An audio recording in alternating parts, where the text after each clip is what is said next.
Presented by Watson Chambers Defense Institute.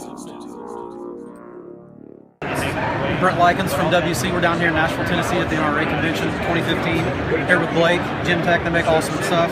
He's going to explain the one.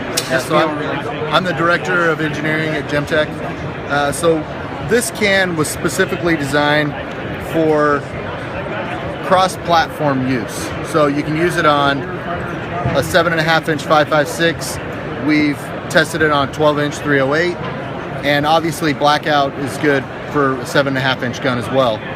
And we've done endurance testing on it. Our standard endurance testing, we call it an M4 table. It's 4 magazines that are 30 round magazines, 1 round a second, the first magazine, 2 rounds a second, or we did 3 round full auto fire, 3 round burst, full auto fire. Awesome. The third magazine is 1 round a second, and then the last magazine is a full auto mag dump. So at that point, the can... What was the temperature of the can, like you remember? It gets up to 1,200 degrees at the end of that table. And then we let it cool down, and we do multiples of those. And we use that for our total endurance to see how many tables we can go. Then we stop at 10.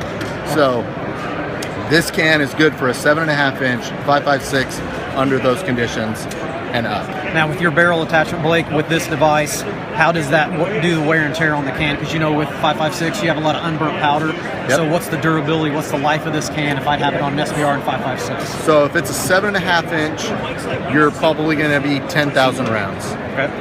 The other thing is if you put it on a 16-inch, you're going to be over 100,000 rounds.